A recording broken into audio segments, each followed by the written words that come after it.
Hi, hello. Welcome to another episode of Isaiah's Newsstand. It's your host, Isaiah Edwards. The date is September the 8th, 2024. Hopefully this episode finds you well, in good spirits and high hopes. As for me, I'm doing pretty good. I had a good night out with the homies. And then today so far has been pretty good, pretty productive. Let's see, I went to the grocery store. I did some gym workout stuff, We're doing that now. That's integrated in, hopefully. Knock on the wood. Let's see here. But last night, went down to Northside, hung out with the homies. One of our friends got a new puppy, and this puppy is so adorable. It just came up to all of us and wanted lovings and wanted to jump on our legs and more or less just give us hugs and hang out. At one point he would just make the rounds, and we were all sitting down outside just hanging out, and he would just come up, get his little scritches, get his little pets, and then he came up to me and he had his little paws, and one paw has a little white color on it, and he's overall a little brown caramel kind of little mixed dog. He has another one that has a little bit of a white on it, but it's not as high up. But he's got his little paws cross-legged. And I was like, oh, you're so adorable. So yeah, super adorbs. Also, another one of my friends got a new cat. So that cat is also adorable, very cute. So that was fun. I will say, though, my allergies are going berserk, or at least they were going berserk. I don't know if I'm still kind of feeling a little bit of residual from that last night, or if I'm getting sick.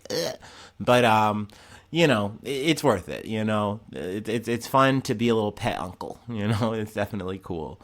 Let's see. Then we went out a little later. Saw performance, Eric's MCM.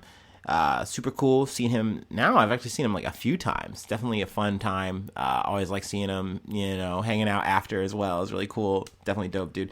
It's cool too because he plays guitar, which is dope, but then he also will bust out an accordion and just play super crazy awesome songs. So it's definitely a good time. Nice seeing him perform at the tavern. Let's see, is there really anything else? No, after that, we just kind of hung out, did some cool just vibe stuff. It was nice. Let's see. And, like I said, fast forward back to now. Here we are, podcasting. But yeah, let's go ahead and do our startup, and we'll go ahead and get into some news.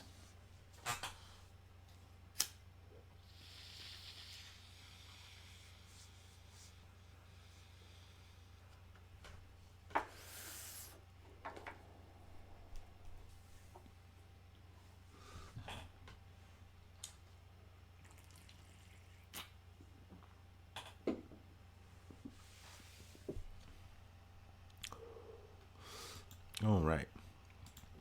Our first story comes from The Independent. 3 Israelis shot dead at crossing between Jordan and occupied West Bank. 3 Israeli men have been shot dead at a border crossing between the occupied West Bank and Jordan, Israeli officials have said. It was the first attack of its kind along the border with Jordan since October 7th. I'm going to skip ahead here. The Israeli military said the gunmen had approached the Allenby Bridge, crossing in a truck from the Jordanian side, before exiting the vehicle and opening fire. The attacker was eliminated during the shootout, while 3 Israeli men, all in their 50s, were pronounced dead. An official said that those killed had been security guards who were not part of the army or police. So yeah, that's obviously an unfortunate happening that took place. But I definitely wanted to go ahead and just get that in for coverage for today. Let's go ahead and move on to the next beat, though. Actually taking it from the Middle East, and we're going to Kentucky. So there you go. From CNN. Manhunt underway after 5 people injured in Kentucky shooting near Interstate 75, officials say. A manhunt is underway for a suspect after 5 people were injured in a shooting Saturday near an interstate in a rural area in Laurel County, Kentucky, located south of Lexington, according to the sheriff's office. All 5 victims are in stable condition, and authorities are searching for one shooter. Laurel County Sheriff's Office Public Affairs Deputy Gilbert, I'm getting this wrong, Gilbert Acerado, told CNN. The active shooter situation occurred near Interstate 75, about 9 miles north of the city of London, where numerous persons have been shot, said the Laurel County Sheriff's Office.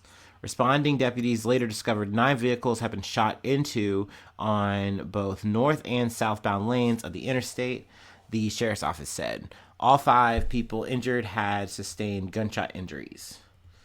The London Police Department identified the 32-year-old Joseph A. Couch as a person of interest who is considered armed and dangerous. He is described as a white man, roughly 5 foot and 10 inches, weighing about 154 pounds. We know the general area of where the individual is. London Mayor Randall Whittle said in a Saturday Night Video update, adding that he will not provide further specifics. So, he's still at large. Definitely want to keep you guys posted if I hear anything new. But I'm definitely glad that there was no one killed in the situation. Obviously, still very traumatic, very scary. They cover a couple of stories from, people who were like, oh, did a rock just go through our car? What the hell was that? And it's like, no, that was a bullet. Could have literally killed you. There were semis that took fire and then were like, oh, okay. And they pulled out of the side and people were like, oh, is that a blowout? No, it's like, we're getting shot at. So that's very scary. But once again, glad that there was no one killed in that situation. So that's good. But yeah, actually, we're going to close things out a little bit early. We have one more story to cover, and then I'll let you go. But yeah, we're catching up on some fucking disrespectful, fucked up shit. But yeah, we have one more thing I wanted to yap about, and then I'll let you go. Let's go ahead and do our last break, though, first.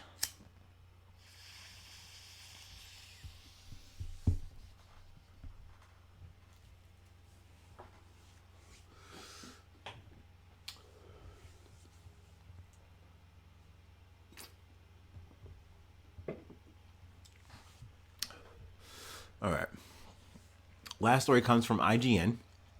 Dr. Disrespect returns to streaming to angrily deny that he sent explicit messages or images to a minor. So, yeah, return to the fucking 2-time, I fucking guess. Guy Beam, better known as Dr. Disrespect, returned to YouTube to angrily deny claims that he sent explicit messages or images to a minor, saying he shouldn't even be banned from Twitch in a lengthy statement in which he called the messages banter and claimed that the user was over the legal age of consent. Okay.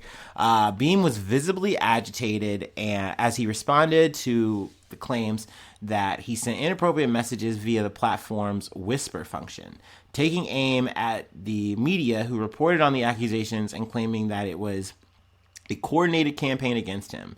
He also claimed that Cody Connors, the former Twitch employee who initially revealed the reasons behind Beam's ban on Twitch, wasn't even involved in the process in an expletive-laden rant in which he claimed the case was settled professionally. And then there's a disclosure added here by IGN. Connors briefly worked at IGN in 2011. And then there's a quote from Dr. Disrespect or Beam. You don't. Also, it's worth noting that he did this shit in his fucking outfit. His whole little fucking cosplay bullshit. It's like, dude, this is very fucking serious shit. And this whole time, he keeps acting like it's a fucking bit, and he carries on about this shit in comment threads when people are coming for him, it's a fucking joke or something. And it's like, no, man, it's gross, it's weird, but let's continue.